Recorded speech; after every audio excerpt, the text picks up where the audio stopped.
Mi propio hijo me abandonó en el Aeropuerto Internacional de la Ciudad de México, como si yo fuera un objeto no deseado. «Mamá, espera aquí, vamos a resolver el check-in», dijo Roberto antes de desaparecer con Juliana, su esposa.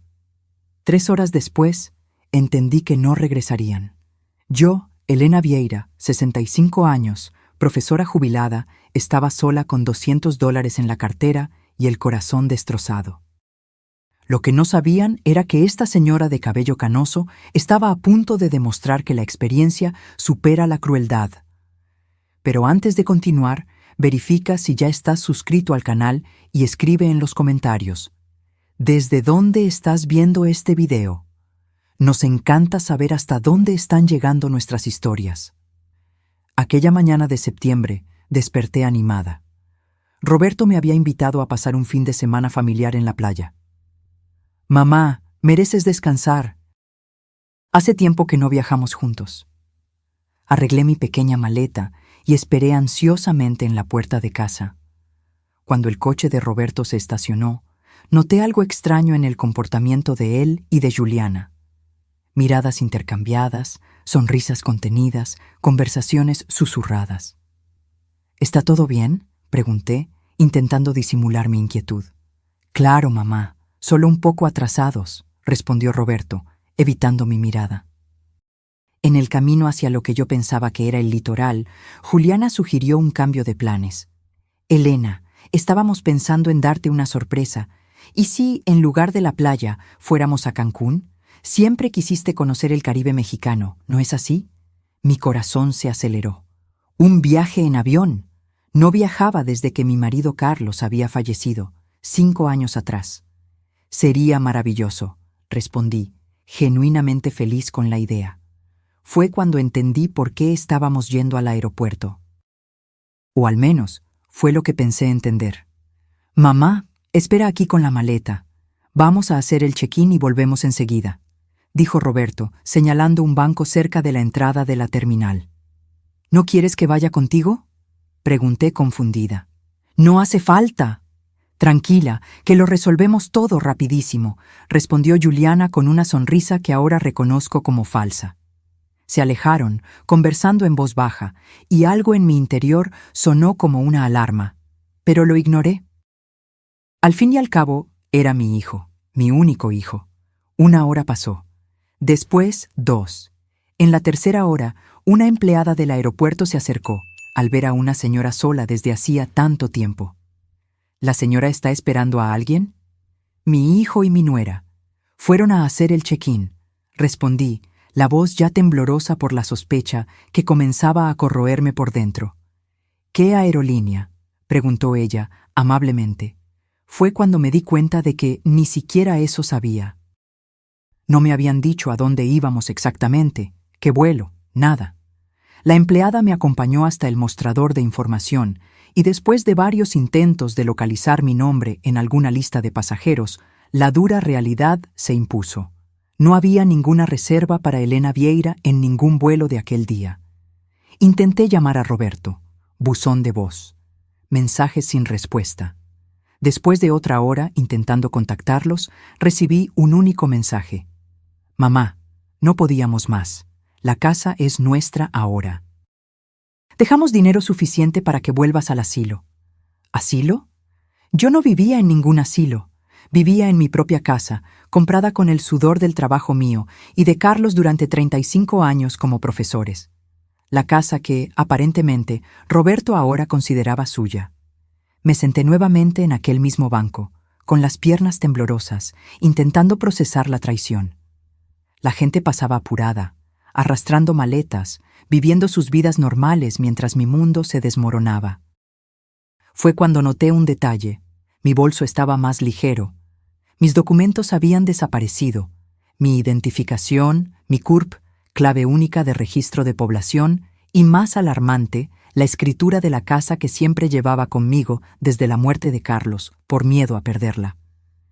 Allí, sola en uno de los lugares más concurridos de Ciudad de México, entendí que había sido víctima no solo de abandono, sino de un golpe meticulosamente planeado por mi propia sangre. Las lágrimas vinieron, inevitables, Pero algo más fuerte nació dentro de mí: determinación. Soy profesora de historia jubilada. Pasé 40 años enseñando sobre revoluciones, resistencias y superaciones. Era hora de aplicar esas lecciones en mi propia vida. Con los $200 que dejaron conmigo, compré un boleto de autobús de vuelta a casa. Durante las 4 horas de viaje, no lloré más, planeé, porque Roberto y Juliana creían que estaban lidiando con una anciana indefensa. No tenían idea de que acababan de despertar a una guerrera que solo estaba dormida por la comodidad de la confianza familiar. Y ahora, esa guerrera estaba volviendo a casa, no para implorar por un lugar que era suyo por derecho, sino para recuperar todo lo que intentaron robar: mi dignidad, mi casa y principalmente mi independencia. Lo que no esperaban era que esta señora de 65 años hubiera guardado por precaución todas las copias de los documentos en una caja de seguridad del banco. Y más, que yo hubiera documentado cada transferencia sospechosa, cada conversación extraña, cada comportamiento inusual en los últimos meses. Roberto pensaba estar 3 pasos por delante, pero yo, silenciosamente, siempre estuve observando el tablero completo. Mi venganza no sería ruidosa ni impulsiva. Sería calculada, fría y devastadora, como las lecciones de historia que enseñé sobre los grandes estrategas. Y comenzaría exactamente en el momento en que ellos menos lo esperasen, cuando se sintieran seguros de la victoria. El autobús seguía por la carretera mientras yo miraba por la ventana, determinada. Roberto había aprendido mucho conmigo durante la vida, pero claramente no absorbió la lección más importante. Nunca subestimes a una mujer que sobrevivió a todas las tormentas que la vida le impuso.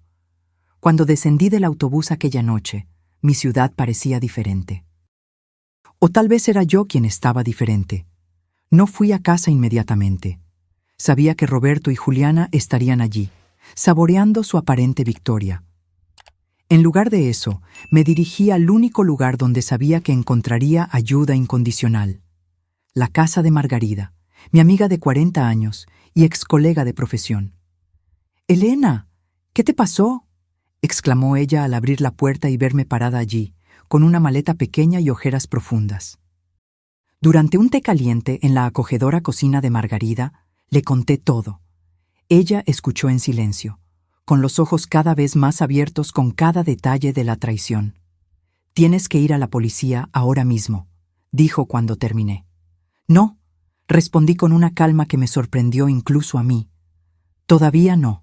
Primero necesito entender exactamente lo que hicieron». Aquella misma noche, accedí a mi banca en línea en el notebook de Margarida. Como sospechaba, grandes sumas habían sido transferidas en los últimos meses. Roberto tenía acceso a mis cuentas desde que Carlos había fallecido, para ayudar a administrar mamá, y se aprovechó de ello. Los extractos mostraban compras en tiendas de lujo, pagos de coches, viajes, todo con mi dinero. Pero el golpe principal estaba en documentos que encontré al visitar el banco a la mañana siguiente. Roberto había iniciado un proceso de transferencia de la casa a su nombre, usando un poder notarial que yo nunca firmé. La falsificación era evidente para mí, pero lo suficientemente convincente para un sistema que rara vez cuestiona cuando un hijo dedicado se encarga de los asuntos de la madre anciana. Durante una semana me alojé con Margarida mientras reunía pruebas.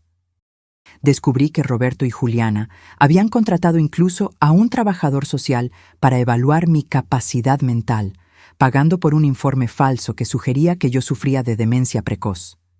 Esta era la pieza final del rompecabezas: declararme incapaz y asumir el control total sobre mis bienes.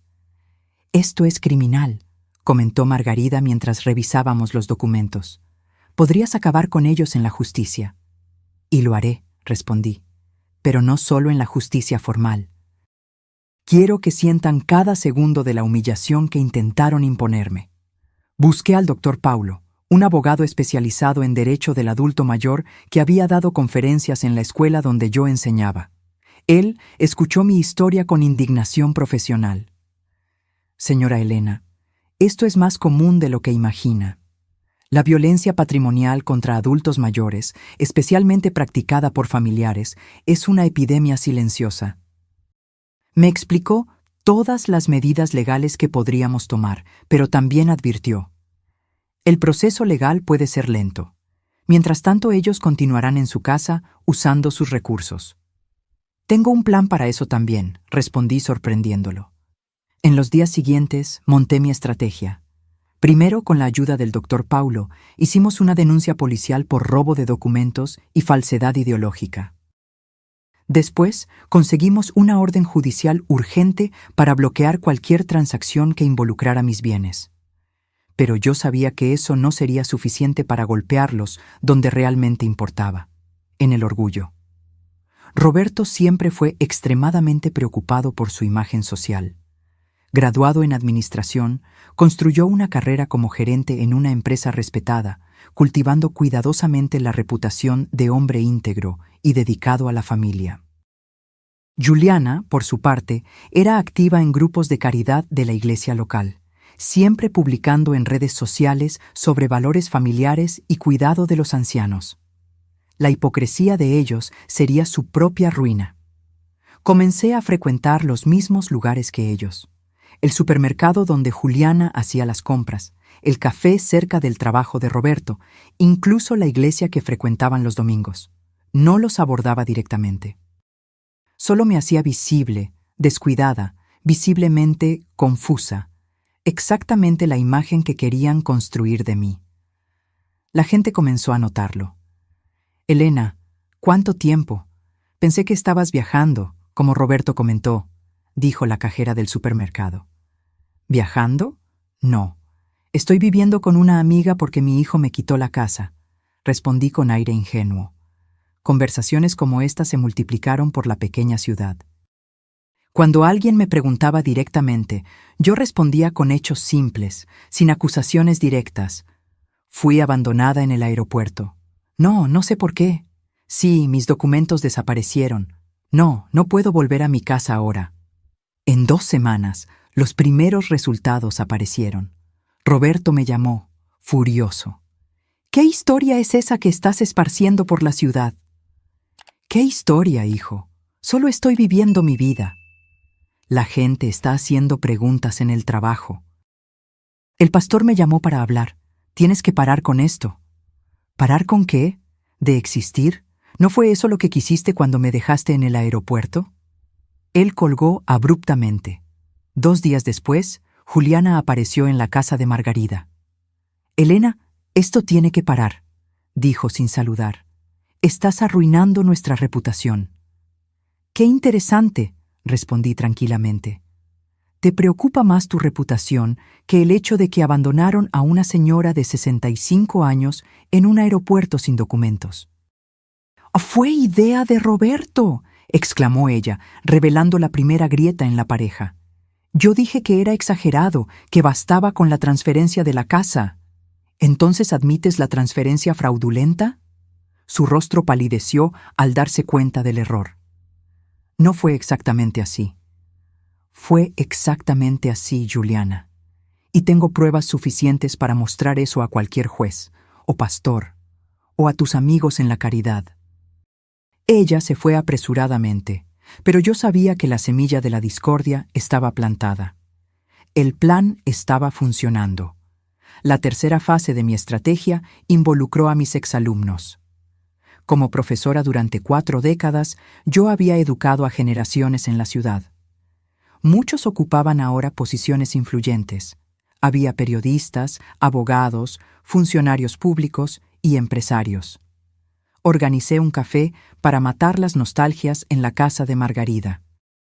20 exalumnos asistieron, ansiosos por volver a ver a la querida profesora. Entre pasteles y recuerdos, compartí naturalmente mi situación. «No quiero perjudicar a mi hijo», expliqué con lágrimas genuinas.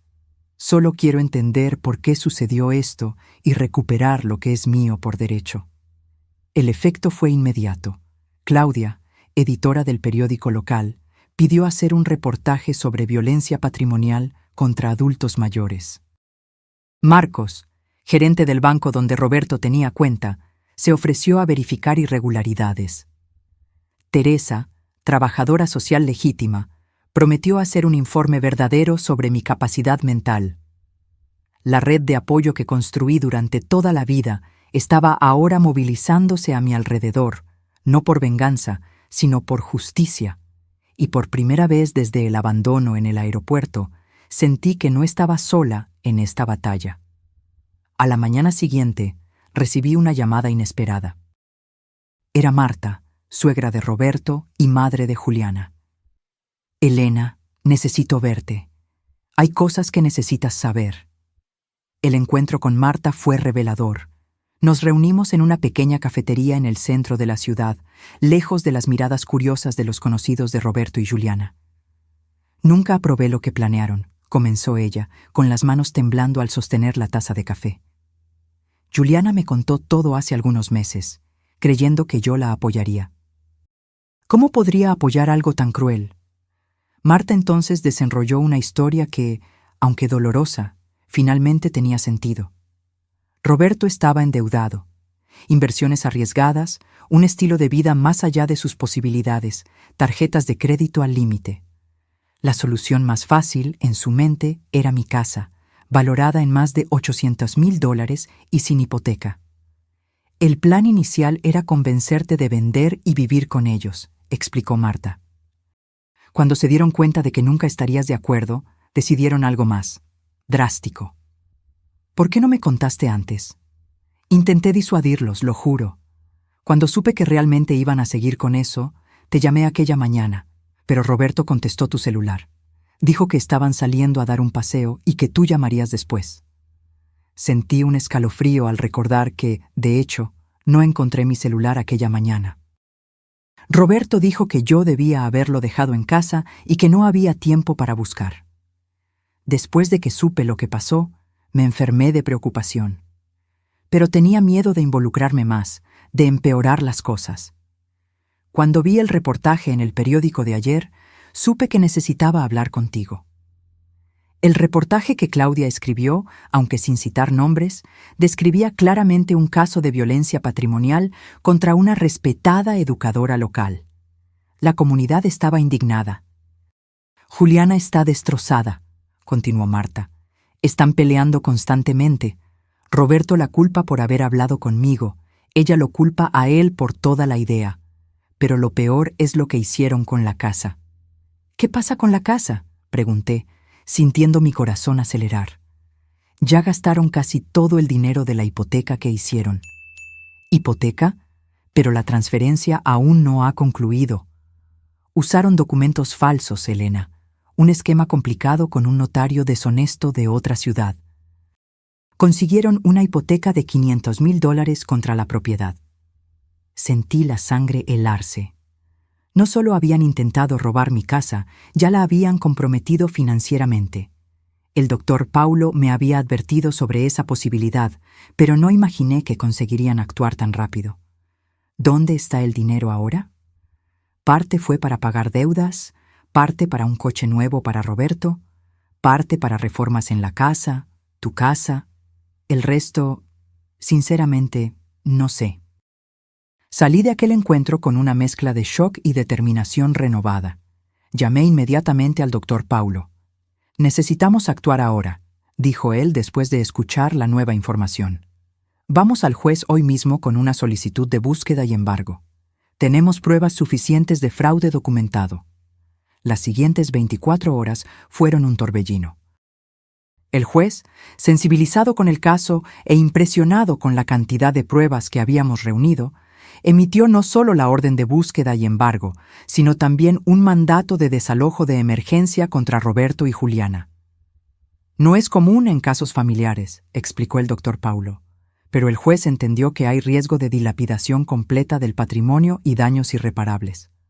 A la mañana siguiente, acompañada por oficiales de justicia, policías, el doctor Paulo y, por mi insistencia, Margarida, llegué a la puerta de mi propia casa, un lugar donde viví por 35 años, pero del cual estaba exiliada hacía casi un mes. Roberto abrió la puerta todavía en pijama, con los ojos hinchados de quien no dormía bien hacía días. Su rostro pasó de la sorpresa al shock cuando vio al grupo detrás de mí. «Mamá, ¿qué significa esto?». El oficial de justicia dio un paso adelante. «Señor Roberto Vieira, estamos aquí para ejecutar una orden judicial de desalojo y búsqueda y embargo. Ustedes tienen 2 horas para reunir pertenencias personales y dejar el inmueble». «Esto es un absurdo», gritó él con el rostro rojo de rabia. «Esta casa es mía». «Me temo que no, señor», respondió el oficial tranquilamente, entregándole los papeles. Todos los documentos de transferencia fueron considerados fraudulentos por el juez. La propiedad pertenece legalmente a la señora Elena Vieira. Juliana apareció detrás de él, pálida. «Roberto, ¿qué está pasando?». «Tu madre nos delató, eso es lo que pasó», acusó él. «¿Mi madre? ¿Qué tiene ella que ver con esto?». Mientras ellos discutían, entré en mi casa. El impacto fue inmediato. Nada estaba como lo dejé. Los muebles antiguos que tanto amaba habían desaparecido, sustituidos por piezas modernas e impersonales. Las paredes amarillas que Carlos y yo pintamos juntos ahora estaban grises. Las fotos de familia, mis libros, mis recuerdos, todo había sido removido o relegado a cajas que encontré apiladas en el garaje. «¿Qué hicieron con mis cosas?», pregunté, con la voz temblorosa. «Renovamos, mamá», respondió Roberto, intentando sonar razonable a pesar de la situación. «Esta casa necesitaba una actualización. Te hicimos un favor». «¿Un favor?». Miré a mi alrededor, al hogar que no reconocía más. «¿Llamas a esto un favor? ¿Destruir mis recuerdos? ¿Borrar los rastros de tu padre de esta casa?». Por primera vez, vi un destello de vergüenza en sus ojos. Fue momentáneo, rápidamente sustituido por la defensiva habitual. La señora nunca entendió de decoración moderna. Esto aquí era un museo. Nadie vive así hoy en día. Los policías y el oficial de justicia comenzaron el proceso formal, inventariando ítems, verificando documentos.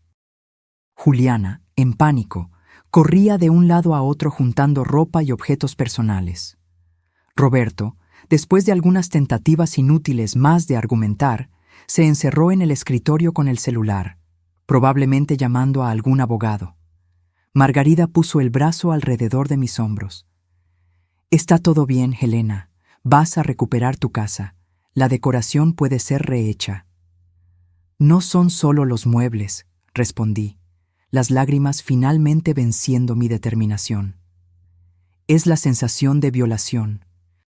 Ellos no solo intentaron tomar mi casa, intentaron borrar mi existencia de ella». Los oficiales encontraron todos los documentos que Roberto había escondido, incluyendo mis originales y las falsificaciones que él creó. También encontraron extractos bancarios detallando los gastos con el dinero de la hipoteca fraudulenta. $150,000 en deudas personales, $200,000 en un coche de lujo que ahora sería incautado, $100,000 en mobiliario nuevo y reformas, y $50,000 en una cuenta en las Bahamas recién abierta. 2 horas después, como estipulado en la orden judicial, Roberto y Juliana salieron cargando solo maletas con ropa y artículos personales. El coche nuevo fue remolcado. Los muebles quedarían hasta la resolución completa del proceso, ya que técnicamente fueron comprados con dinero obtenido fraudulentamente contra mi propiedad. «Esto no va a quedar así», amenazó Roberto al salir. «Te vas a arrepentir, madre». «Yo ya me arrepiento, hijo», respondí con una calma sorprendente. «Me arrepiento de no haberme dado cuenta antes de lo que estaba sucediendo. Me arrepiento de haber confiado ciegamente en ti. Pero principalmente, me arrepiento de haber fallado como madre al punto de que tú creyeras aceptable hacer esto con la persona que te dio la vida». Él no respondió. Con una última mirada de desprecio, entró en el taxi donde Juliana ya lo esperaba, llorando. Cuando todos se fueron, los oficiales, los policías, incluso Margarida, que prometió volver más tarde con comida, me quedé sola en mi casa transformada. Me senté en el sofá desconocido y lloré. Lloré por el tiempo perdido, por la confianza traicionada, por los años de recuerdos que intentaron borrar de las paredes. Pero principalmente, lloré por el hijo que pensé haber criado versus el hombre que él se reveló ser. Después de agotar las lágrimas, me levanté y comencé a explorar cada rincón de la casa, recordando cómo era antes, planeando cómo sería de nuevo. En el cuarto que fue de Roberto en la adolescencia, encontré las cajas con los álbumes de familia que ellos no tuvieron el coraje de tirar. Me senté en el suelo, hojeando fotos de un niño sonriente que un día conocí, intentando entender dónde todo salió mal. Fue cuando encontré, escondido entre las páginas de un álbum antiguo, un sobre amarillento dirigido a mí con la caligrafía inconfundible de Carlos. Mi marido, siempre previsor, había dejado una carta que yo nunca supe que existía, probablemente escondida por Roberto tan pronto como la encontró. Con manos temblorosas, abrí el sobre y comencé a leer palabras escritas 5 años atrás, pero que parecían dolorosamente proféticas para el momento actual. Mi querida Elena, si estás leyendo esta carta, significa que ya partí y que algo serio sucedió para que la encuentres. Espero que haya sido por casualidad, durante una limpieza nostálgica y no por necesidad. Pero conozco a nuestro hijo mejor de lo que piensas y temo que un día esta carta pueda ser necesaria. Roberto siempre fue ambicioso desde niño. ¿Recuerdas cómo contaba las monedas de la alcancía todas las noches? ¿Cómo se quedaba fascinado con las casas grandes cuando pasábamos en coche por los barrios ricos? Al principio, nos parecía admirable, un niño con visión, determinación. Pero a lo largo de los años vi algo que tú, con tu corazón de madre, tal vez te has negado a ver. La ambición de él no tenía límites éticos. Las pequeñas señales estaban allí. El dinero que desaparecía de tu cartera. Las mentiras sobre las notas en la escuela. La manera como trataba a los compañeros menos favorecidos. Intenté corregirlo, pero tú siempre creíste que yo era demasiado duro. Es solo un niño, decías. Pero los niños crecen, Helena, y se convierten en los hombres que formamos. En los últimos años, Roberto me buscó varias veces para discutir planeación sucesoria, como él llamaba. Quería saber exactamente el valor de la casa, de los ahorros, de las pólizas de seguro.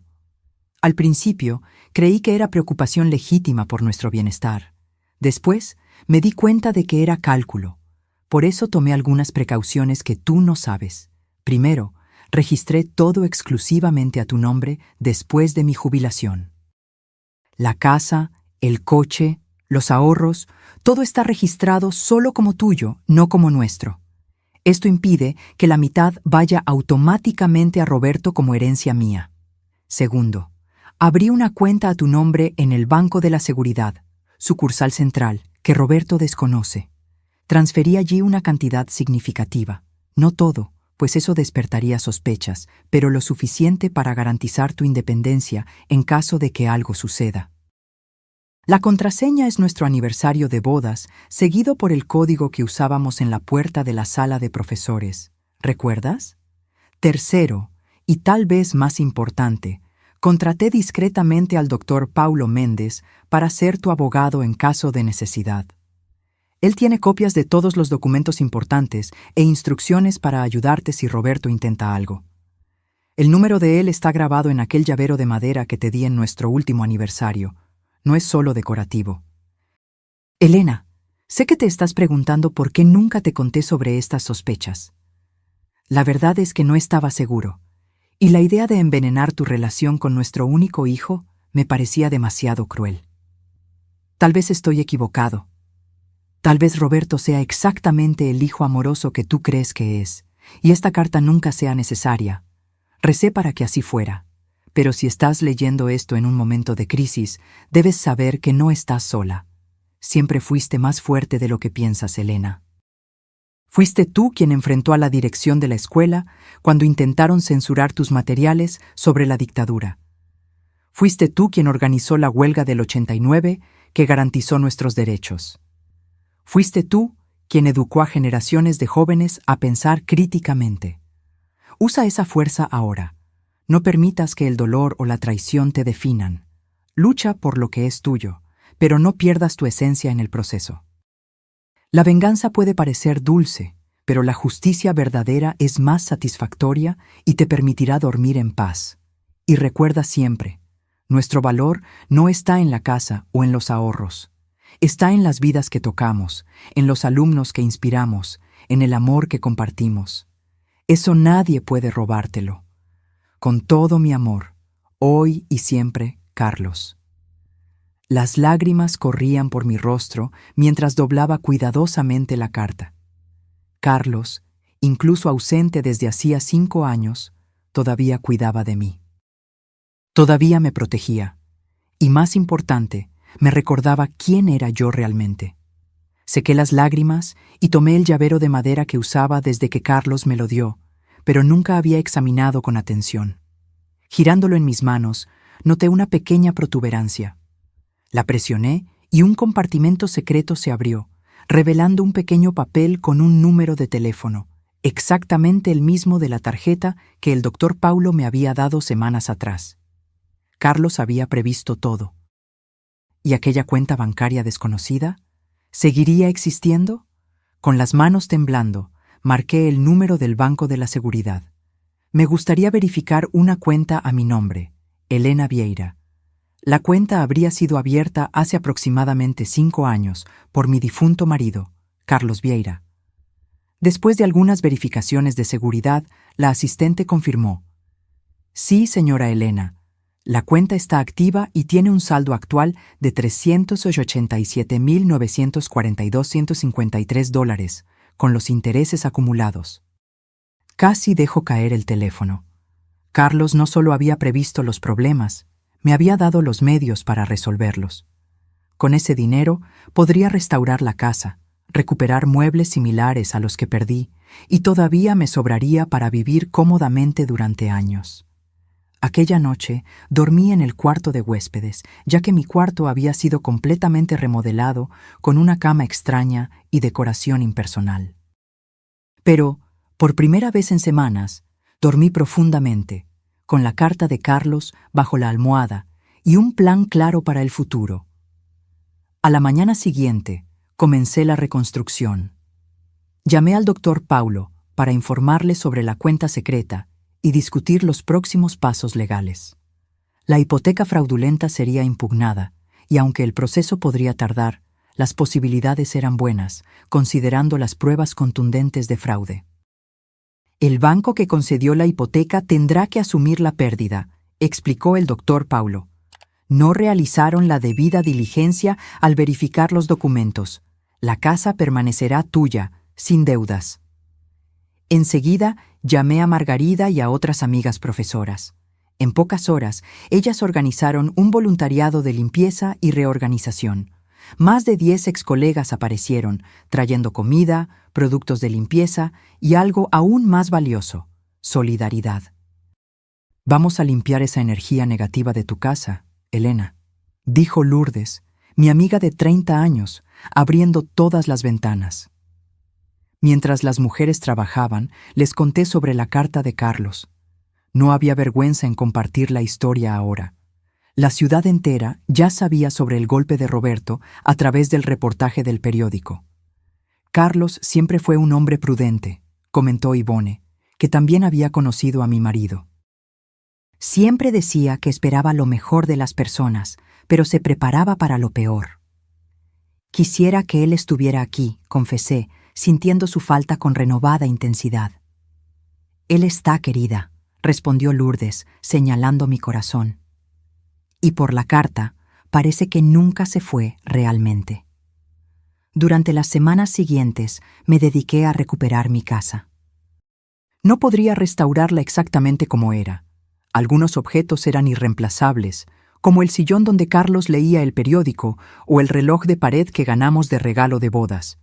Pero podía crear un nuevo hogar que honrara el pasado mientras miraba hacia el futuro. Contraté a un carpintero para recrear la mesa del comedor, lo más parecida posible a la original. Compré nuevas estanterías para mis libros, que afortunadamente estaban solo empacados y no destruidos. Recuperé algunas piezas antiguas en la tienda de antigüedades de la ciudad y complementé con muebles nuevos que realmente me gustaban, no los que Roberto y Juliana habían elegido. El caso en la justicia avanzaba. La investigación reveló que el esquema era aún más complejo de lo que imaginábamos. El notario deshonesto había facilitado transferencias fraudulentas en al menos 6 otros casos, todos involucrando a adultos mayores. La historia acabó en los periódicos regionales e incluso en un programa de televisión sobre crímenes financieros. Roberto y Juliana estaban enfrentando no solo un proceso civil, sino también acusaciones criminales. Marta me informaba ocasionalmente sobre la situación de ellos. Vivían separados ahora, cada uno culpando al otro por el fracaso del plan. Roberto había perdido el empleo debido al escándalo, y Juliana estaba siendo evitada por los círculos sociales que tanto valoraba. 3 meses después de recuperar mi casa, recibí una llamada inesperada. «Mamá, soy yo». La voz de Roberto sonó extraña, derrotada. Mi corazón se aceleró, pero mantuve la calma. «Hola, Roberto. Necesito verte, por favor». «¿Por qué?» «Tengo una audiencia mañana. Puedo recibir 5 años de prisión».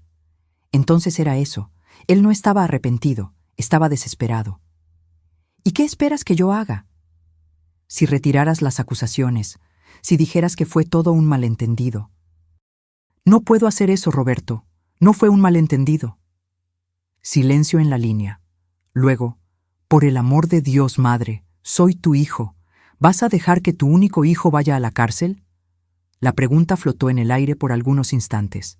Casi cedí. El instinto maternal es poderoso. Pero entonces recordé la carta de Carlos, la premeditación de Roberto, el aeropuerto, los 3 meses de angustia y humillación. ¿Pensaste en eso cuando me abandonaste en el aeropuerto? ¿Cuando falsificaste mi firma? ¿Cuando planeaste enviarme a un asilo? Yo no estaba pensando bien. Estábamos endeudados, desesperados. ¿Y cuál sería tu solución si yo no hubiera descubierto? ¿Dejarme en la calle? ¿O peor? Él no respondió, lo que fue respuesta suficiente. Roberto, tú elegiste este camino. Ahora tienes que enfrentar las consecuencias. ¿Entonces es así? ¿Sin perdón, sin segunda oportunidad? Respiré hondo antes de responder. El perdón es una jornada, no un evento. Tal vez un día consiga perdonarte completamente. Pero la confianza es diferente. Necesita ser reconquistada con acciones, no con palabras desesperadas cuando estás acorralado. ¿Qué quieres que haga?, preguntó, la voz ahora embargada. Quiero que asumas responsabilidad por lo que hiciste. Enfrenta las consecuencias legales. Reflexiona sobre tus elecciones. Y cuando estés realmente listo para una reconciliación auténtica, no por necesidad, sino por verdadero arrepentimiento, entonces podemos hablar de nuevo. Colgué el teléfono con manos temblorosas, lágrimas silenciosas escurriendo por mi rostro. A pesar de todo, él todavía era mi hijo, el niño que cargué por 9 meses, que enseñé a andar, a leer, a soñar. Dolía profundamente negarle lo que pedía. Pero sería aún más doloroso permitir que escapara de las consecuencias de sus acciones sin arrepentimiento real. Eso solo reforzaría que el comportamiento era aceptable. En la semana siguiente, acompañada por el doctor Paulo, asistí a la audiencia. Roberto me vio. Nuestras miradas se cruzaron brevemente antes de que él desviara la suya, avergonzado. Aceptó un acuerdo con la fiscalía. 2 años de prisión con posibilidad de régimen semiabierto después de 8 meses, restitución financiera completa y servicio comunitario después de la liberación. Juliana recibió una sentencia suspendida con servicio comunitario obligatorio, ya que las pruebas sugerían que, aunque cómplice, ella había sido menos activa en la planeación. Marta me agradeció por no pedir pena máxima para su hija. Ella se equivocó gravemente, pero creo que aprendió la lección. 6 meses pasaron. Mi casa estaba completamente restaurada, no como copia exacta de lo que fue, sino como un nuevo hogar que reflejaba tanto mis recuerdos como mi nueva realidad. volví a dar clases como voluntaria en un proyecto para alfabetización de adultos mayores. Encontré propósito en ayudar a personas que, como yo, frecuentemente son subestimadas por la sociedad. Una tarde, recibiendo a mis alumnos para un té conmemorativo al final del semestre, oí el timbre. Era Marta. «Helena, disculpa aparecer sin avisar. Roberto me pidió que te entregara esto». Me extendió un sobre simple con mi nombre escrito en la letra inconfundible de mi hijo. Le agradecí y lo guardé para leer después de que mis invitados se fueran. Por la noche, sola en el balcón que había reformado con colores vibrantes, una elección que el antiguo Roberto habría criticado como cosa de vieja, abrí el sobre. La carta de Roberto era extensa, escrita a mano en varias páginas. Diferente de las comunicaciones rápidas y digitales que él siempre prefirió, el esfuerzo de escribir manualmente ya indicaba un cambio. «Mamá, escribo esta carta desde el lugar más improbable, una celda de prisión que comparto con otros 3 hombres. Nunca imaginé estar aquí, pero tal vez este sea exactamente el lugar donde yo necesitaba estar para finalmente ver la verdad. En los primeros meses, culpé a todos menos a mí mismo. Culpé a Juliana por no haber sido lo suficientemente discreta. Culpé al notario por no haber hecho documentos más convincentes. Culpé a la señora por haber sido demasiado lista para una anciana. Sí, llegué a ese nivel de distorsión. Entonces, durante una sesión de terapia obligatoria, parte de mi sentencia, el psicólogo me hizo una pregunta simple. ¿Qué hizo tu madre para merecer lo que tú planeaste para ella? Me quedé en silencio por mucho tiempo, buscando justificaciones. La señora era terca con el dinero. No entendía nuestras necesidades modernas. Estaba demasiado apegada a aquella casa antigua. Pero cuanto más intentaba justificar, más vacías sonaban mis excusas. La verdad, que estoy finalmente listo para admitir, es que la señora no hizo nada para merecer mi traición. Por el contrario, dedicó su vida a darme educación, amor, oportunidades. Sacrificó sus propios sueños para que yo pudiera realizar los míos. ¿Y cómo retribuí? Con avaricia, manipulación y crueldad. El psicólogo me ayudó a entender que mi comportamiento no comenzó de la nada. Siempre estuve obsesionado por el estatus, por las apariencias. Creía que merecía más, que las reglas normales no se aplicaban a mí, que el fin justificaba los medios. Culpé a mis problemas financieros, pero la verdad es que mi avaricia era insaciable. Aunque tuviéramos 5 casas como la tuya, yo probablemente todavía querría más. Hoy entiendo que el plan de abandonarte en el aeropuerto no fue solo criminal, fue inhumano. Dejar a mi propia madre, de 65 años, sin documentos, sin apoyo, como si fuera un objeto descartable. ¿Cómo pude? ¿Cómo me convertí en este monstruo? No espero tu perdón.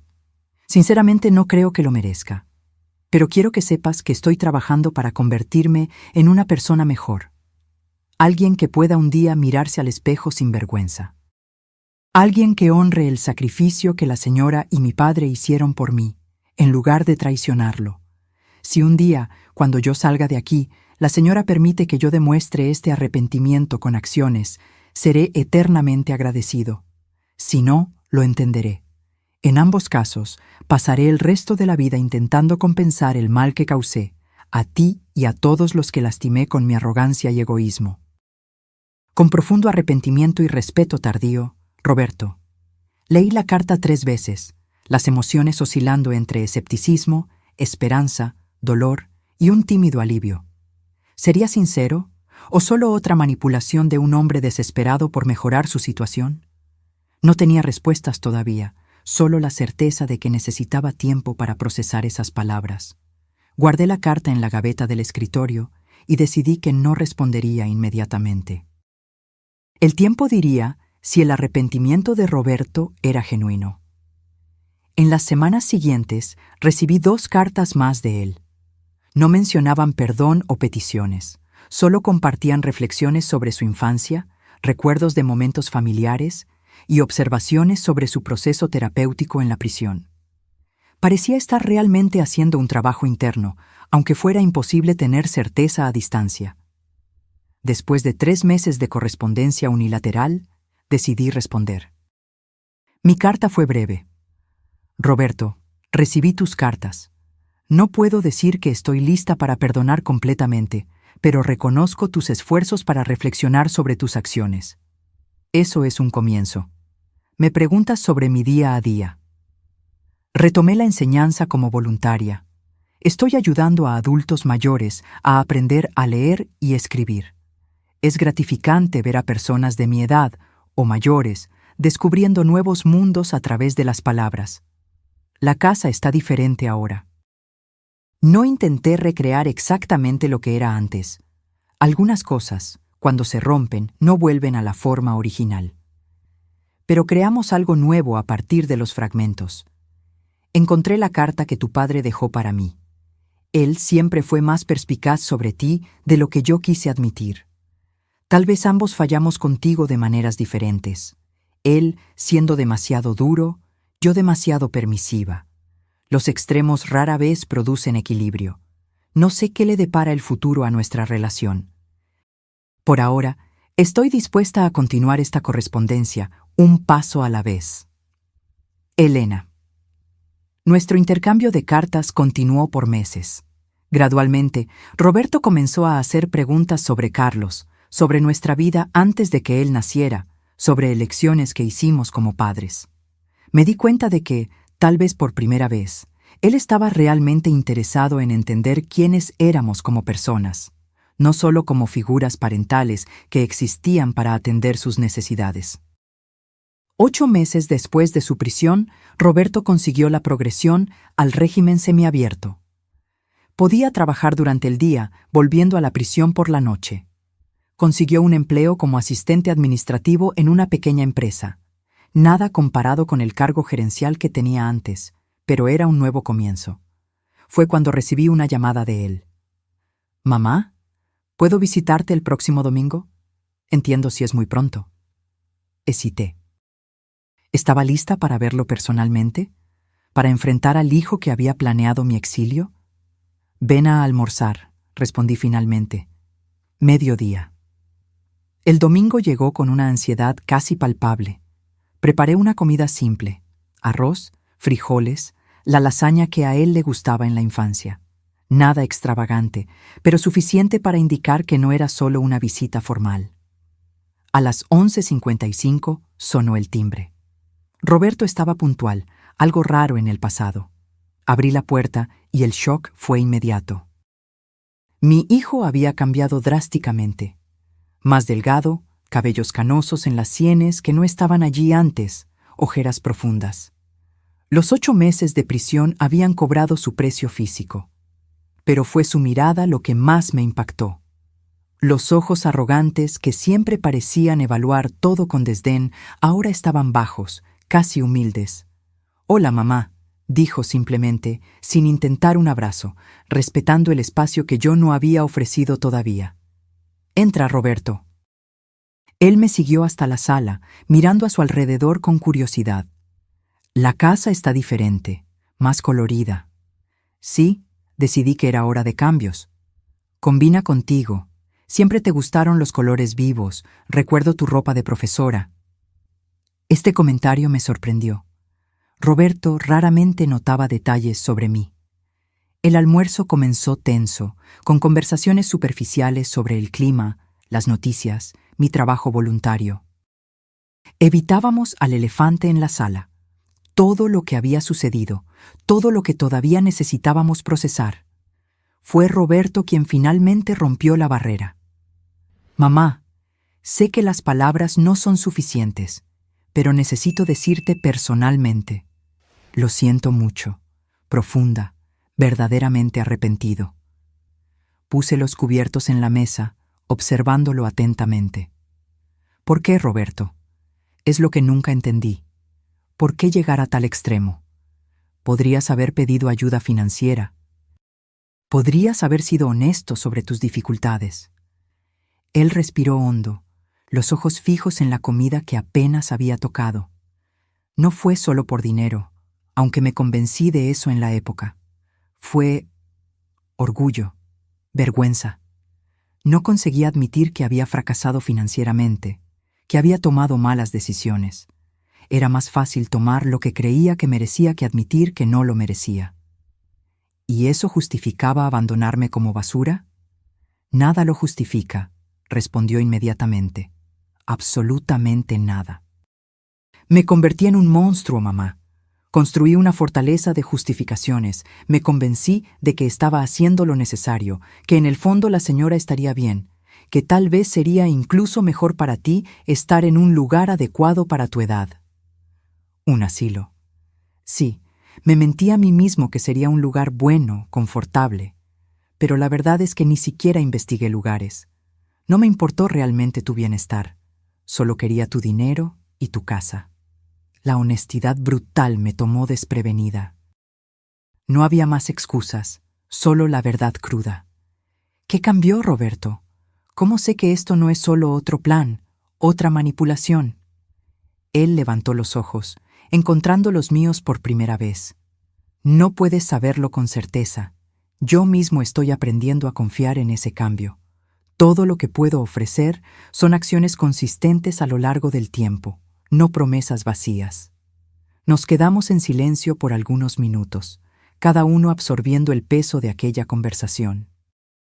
¿Qué pasó con Juliana?, pregunté finalmente, cambiando ligeramente el tema. Nos divorciamos. Ella volvió a la casa de su madre permanentemente. Está haciendo terapia también.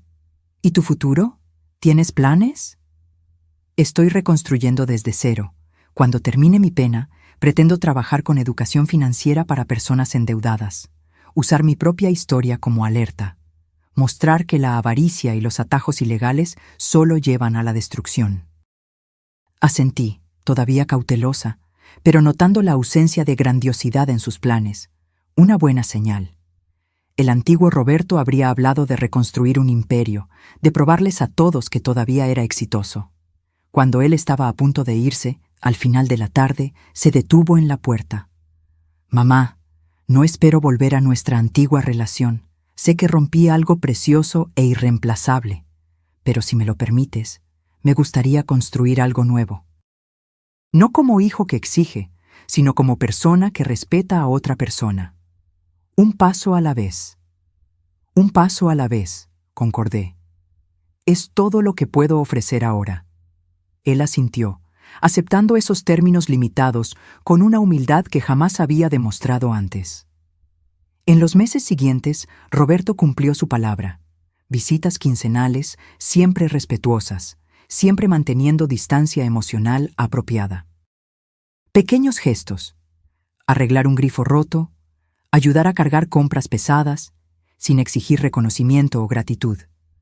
Comenzó a asistir a un grupo de apoyo para personas con comportamiento compulsivo financiero.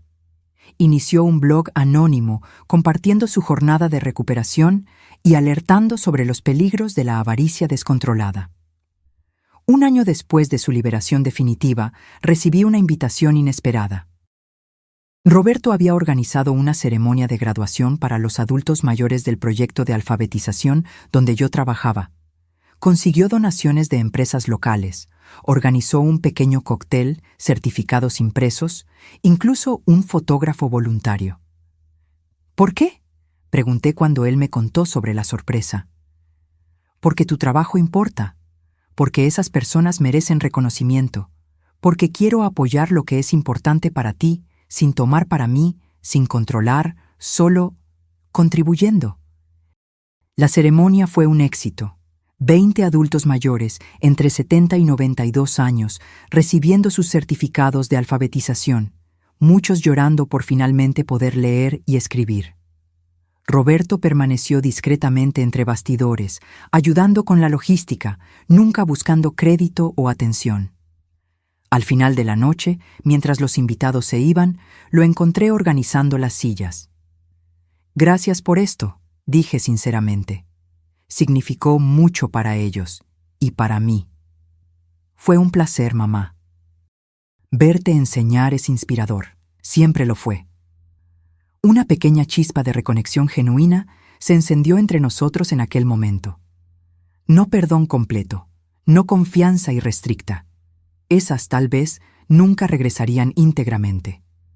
Pero algo nuevo y frágil comenzaba a crecer en los escombros de lo que habíamos perdido.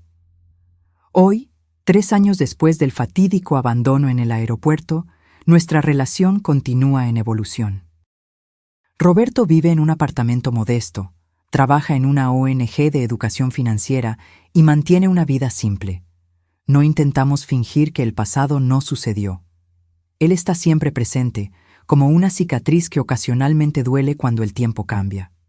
Pero aprendimos a construir algo alrededor de esa cicatriz.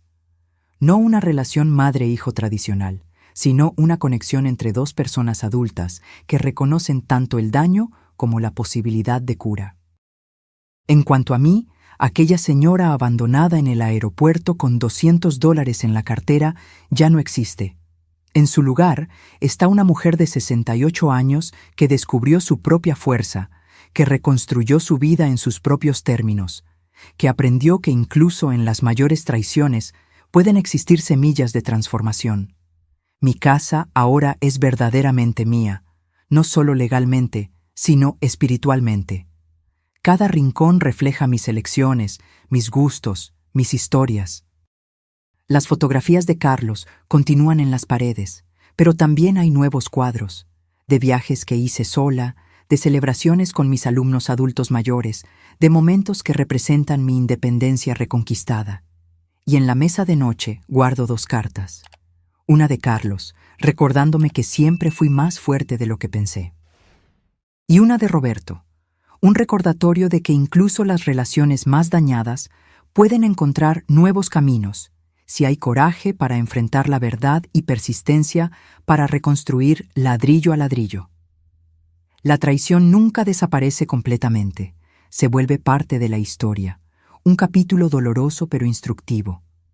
Y tal vez sea esa la mayor lección que aprendí. Nuestro valor no está en nunca caer, sino en cómo nos levantamos después de la caída. No está en nunca ser traicionados, sino en cómo reconstruimos nuestra dignidad a pesar de la traición. Ahora, si te gustó esta historia, haz clic en suscribirse y dime en los comentarios, ¿qué parte te dejó boquiabierto? Y no olvides hacerte miembro para tener acceso a videos exclusivos que no publico aquí. Te espero allí.